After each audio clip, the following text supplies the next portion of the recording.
criança, depois a gente brinca, dá comida, alguma coisa, são mais de 20 crianças. A gente está tentando tratar aos poucos e ganhar para Jesus cada vez mais. Não só as crianças, mas os pais também. Né? Não é fácil, mas é uma guerra grande. Minha esposa não pôde vir porque justo hoje tem 3 crianças em casa, 2 sobrinhos e a vizinha. Nós pegamos eles ontem também, porque os pais estão para ganhar neném. Eles estão lá em casa. Aí ao sair também, ela vai fazer a janta e você vai. Eu falei, tá bom, acabou o gás. Segura aí que daqui a pouco eu trago. É tudo para a glória de Deus. Amém? No livro de Atos, do capítulo 16, é uma passagem bem conhecida. Passagem bem conhecida. Eu ainda disse para minha esposa desde ontem que a gente viria aqui hoje, ou eu viria, mas eu queria vir para orar e receber da parte do Senhor. Já que cheguei um pouco atrasado aí, eu louvo a Deus pela vida dos irmãos que ainda tem esse carinho pela gente, devido à nossa caminhada aí. Capítulo 16, o verso 25, é algo bem conhecido da igreja, que perto da meia-noite, Paulo e Silas oravam e cantavam hinos a Deus, e os outros presos escutavam. E de repente sobreveio um tão grande terremoto que os alicerces do cárcere se moveram e logo se abriram todas as portas. E foram soltas as prisões de todos. Verso 27. Acordando o carcereiro e vendo abertas as portas da prisão, tirou a espada e quis matar-se, ou seja, se suicidar, cuidando que os presos já tinham fugido.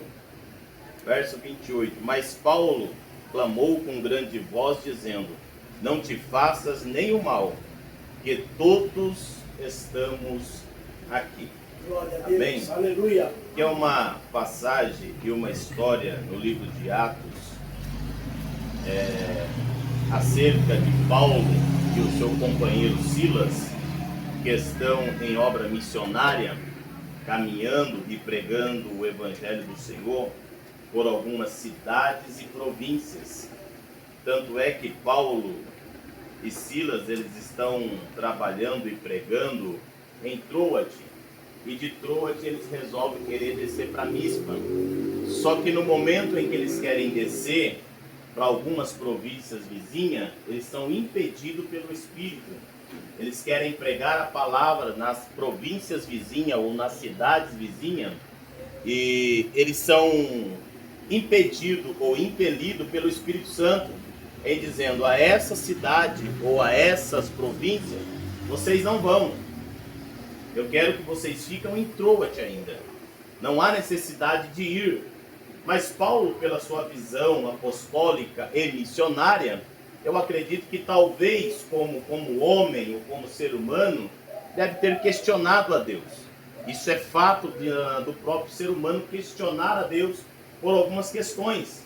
Provavelmente ele questionou ou argumentou: mas por que não ir se é para pregar o Evangelho? Por que não ir se é para ganhar almas? Por que não ir se é para anunciar a palavra? Às vezes nós nos perguntamos: por que não fazer se é para pregar a palavra? Ou por que não ir se é para anunciar o Evangelho? Mas o Espírito está impedindo e dizendo: vocês não vão. Mas por que motivo a gente não vai? Porque eu quero vocês em Macedônia. Eu quero que vocês atravessem para o outro lado. Eu não quero vocês nessas províncias. Ou seja, por enquanto, ou talvez.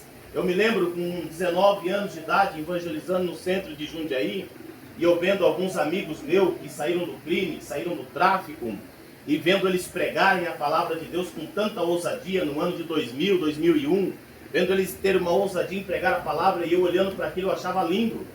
Uma vez eu fui com um jovem Alan, que hoje está no Paraguai, tentando, vendo ele pregar na praça, eu dizia: eu vou pregar igual ele. Uma ansiedade em querer ser igual e pregar igual.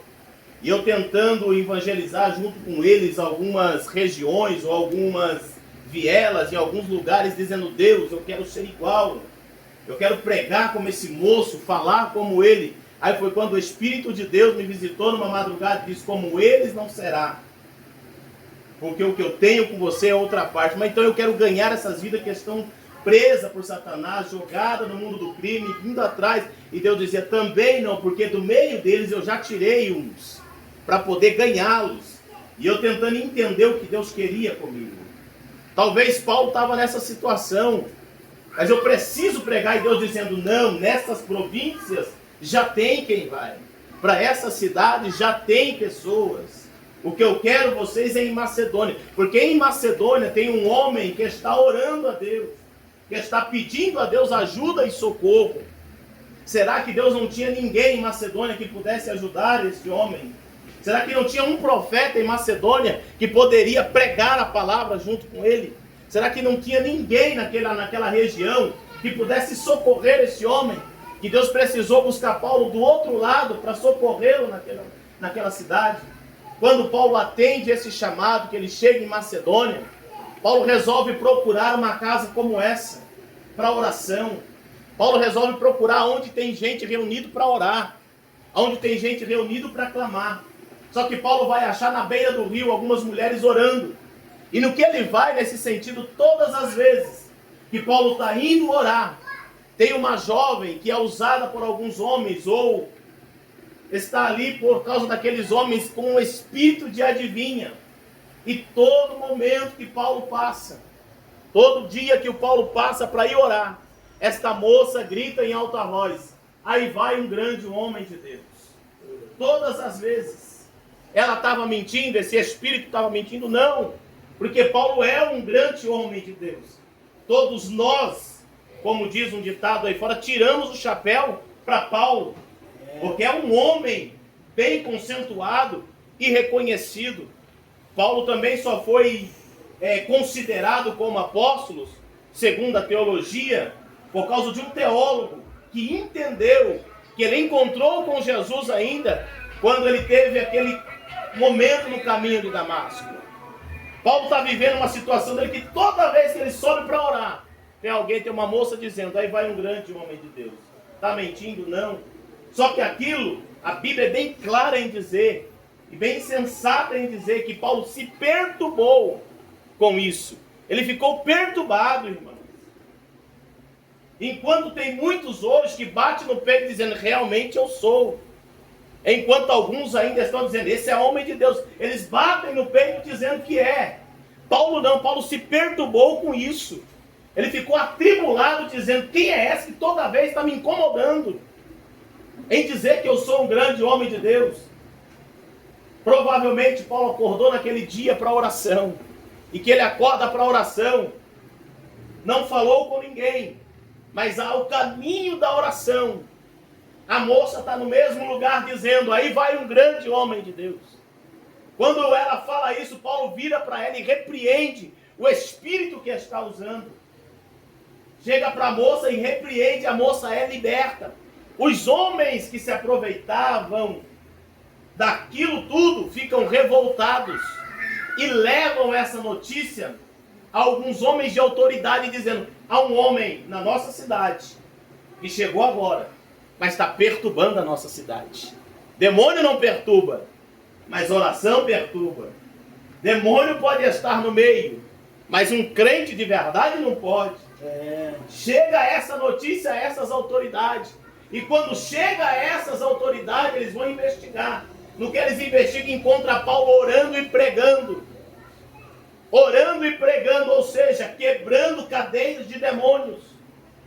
Quebrando armadilha, corrente de demônios em pregar a palavra, em orar por este povo. No que eles encontram isso, eles vão pegar Paulo e prender.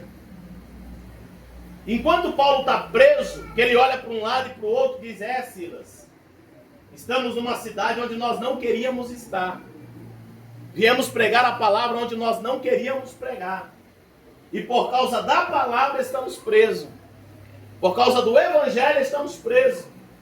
E viemos, não foi porque nós queríamos, foi porque Deus nos outorgou a estar nessa cidade.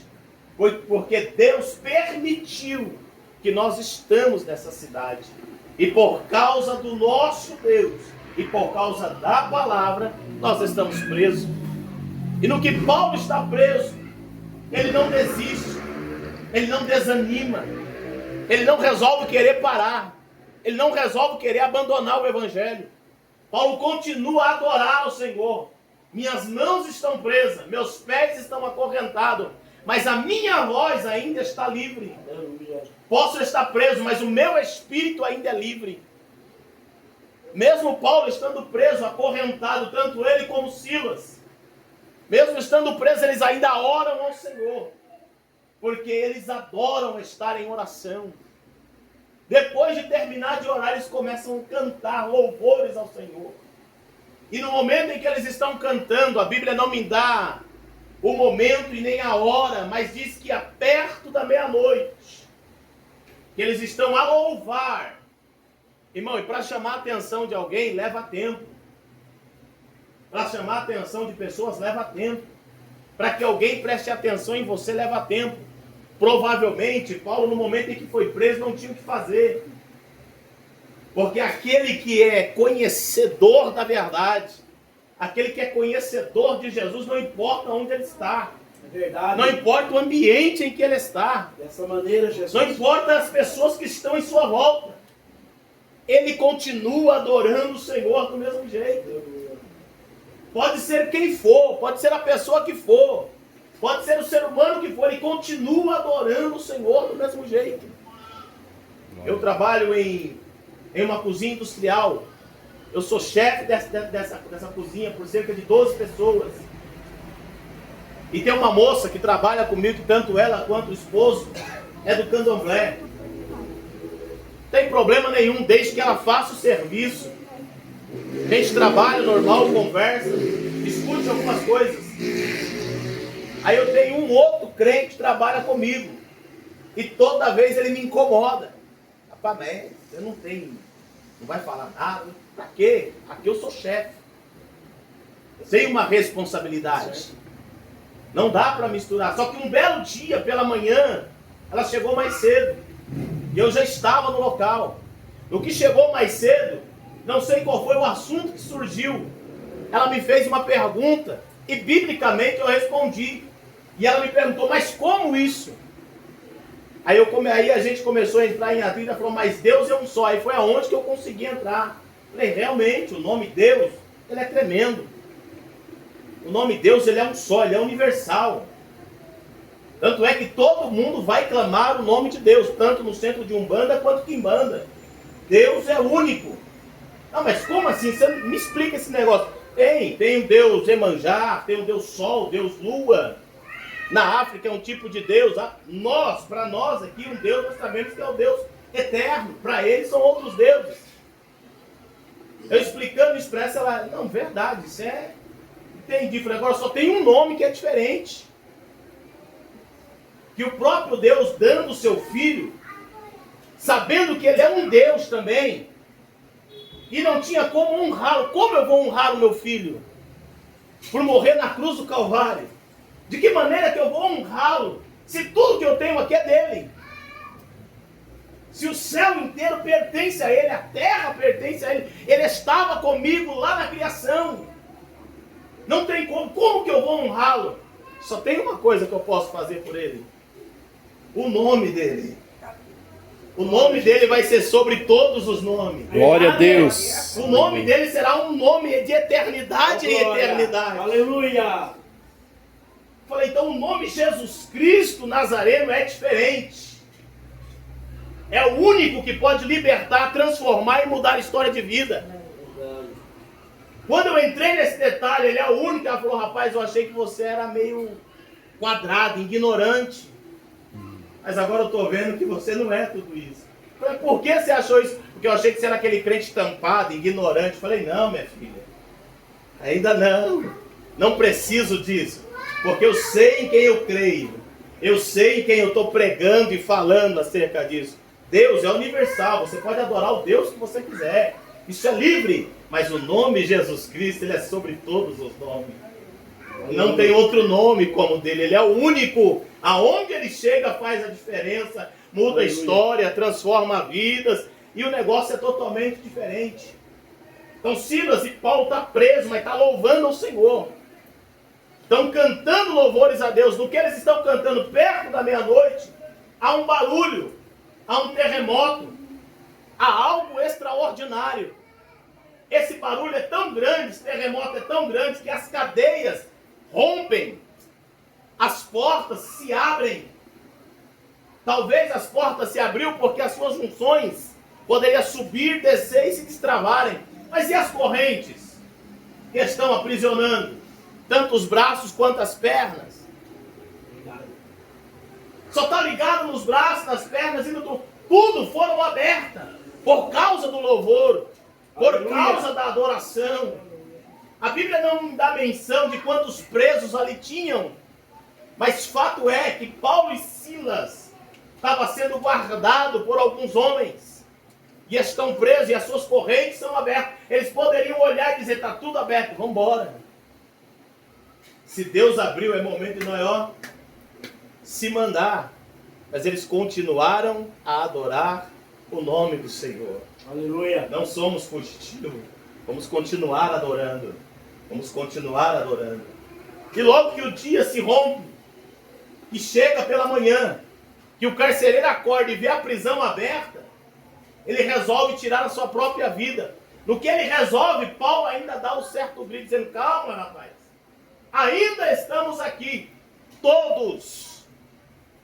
Ninguém fugiu ainda, porque aonde a presença de Deus está, gente, ninguém foge, ninguém sai correndo, ninguém entra em desespero.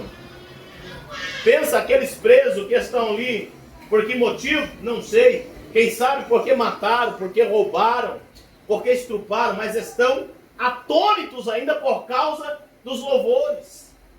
Estão ouvindo Paulo e Silas ainda adorarem o nome do Senhor. E um carcereiro, que sono que é esse? Que sono que é esse? Que esse homem está dormindo e não escuta o barulho, não escuta a terra tremer, não escuta a corrente cair no chão, não escuta a porta se abrirem. Que sono que é esse? E que louvor é esse? Glória a Deus. Que está segurando presos dentro da cadeia. Que adoração é essa? Que cântico é esse, irmão? Que hino é esse que Paulo e Silas estão cantando? Que louvores é esse? Glória a Jesus. Eu queria entender e saber que louvores é esse. Louvor que alguns presos poderiam fugir, mas não fugiram. Louvores que alguns homens que ali estavam há anos presos poderiam fugir, mas não fugiram. Que louvores é esse? Que consegue segurar alguns homens ainda presos. Mesmo o dia raiando ainda, eles estão ali parados, atônitos, escutando os louvores. E logo que esse moço tenta tirar a sua vida, que Paulo dá o seu braço dizendo: calma, ainda estamos todos nós aqui.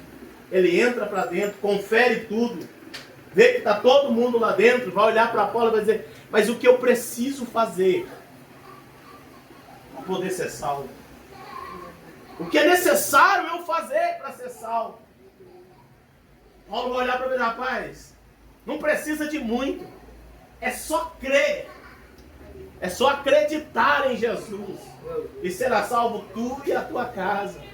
Aleluia. Você não precisa de muita coisa, você Glória só a Deus. precisa acreditar quem Jesus é, e será salvo tu e a tua casa. Glória a Deus. Há tempos que nós às vezes estamos na presença de Deus, mas não cremos. Há anos que servimos ao Senhor, mas não cremos.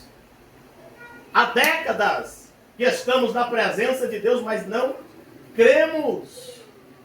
De que adianta levar o nome de cristão, mas não crer? De que me adianta levar o nome de pastor, mas não crer? De que me adianta tudo isso? Se eu sei quem ele é, vejo o que ele faz, mas não acredito. Se o senhor está equivocado, estou não. Em 2003, praticamente quase 3 anos de evangelho, sentado do lado de um músico de 8 anos de cristão, olhar para mim e dizer: rapaz, eu não acredito nesse Espírito Santo que te usa, não. Eu não acredito no batismo com o Espírito Santo. Músico, 8 anos de evangelho, e não acreditar no Espírito Santo, meu filho está no lugar errado. Está no lugar errado. Tem tanta gente que não crê, mas está no nosso meio.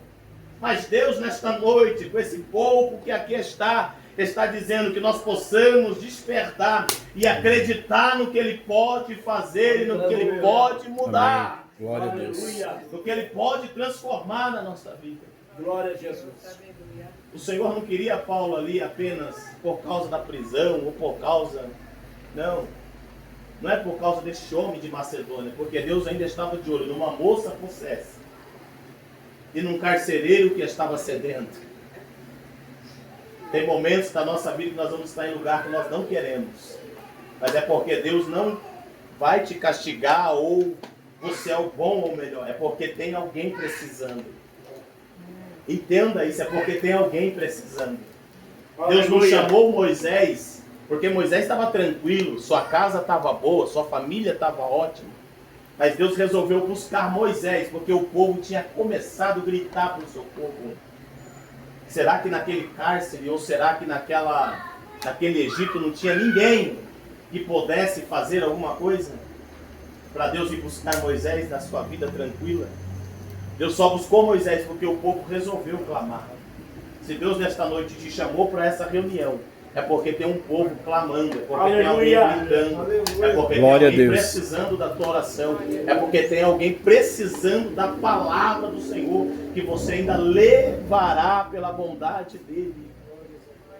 Nós nos reunimos porque nós somos melhores, é porque tem alguém precisando, é porque tem alguém que ainda precisa de nós, e que nesta noite nós possamos estar atentos à voz do Espírito Santo, quando Ele nos chamar para uma grande obra. Nós não estamos reunidos, irmão, porque nós precisamos, porque somos melhores, não. É porque tem alguém necessitando desta oração na noite de hoje. Glória a Deus. Tenho certeza que tem alguém por aí fora precisando do clamor da igreja. Enquanto muitos estão dormindo, perto da meia-noite, tem alguém louvando e adorando ao Senhor. Enquanto tem muito desesperado dizendo, amanhã eu tirarei a minha vida, mas tem uma igreja ainda que está orando e clamando ao Senhor, e Deus está dando livramento. Glória a Jesus. Enquanto tem alguém dizendo, não, para mim já deu, já encerrou. Tem alguém de joelho dizendo, Senhor, socorre este povo, dá livramento a este povo, tenha misericórdia deste povo. Não é à toa que nós estamos aqui reunidos, irmãos. É porque tem alguém precisando da gente. É porque tem alguém necessitado por nós. Achamos que estamos aqui porque precisamos. Não. É porque a nossa bateria será carregada por causa de alguém que está gritando por socorro e dizendo, Deus, eu preciso de Ti. Paulo não foi para a cidade da Macedônia por um acaso. É porque o Senhor já estava de olho no carcereiro e na sua família. E de olho na vida dessa moça que já estava cansada de ser usada por demônios. Deus não te trouxe a este lugar à toa. Deus te trouxe aqui para te dizer, tem gente precisando de você. Tem gente gritando por socorro por causa da tua vida. Então não tenha medo quando Deus te chamar ou quando Deus falar contigo na terra.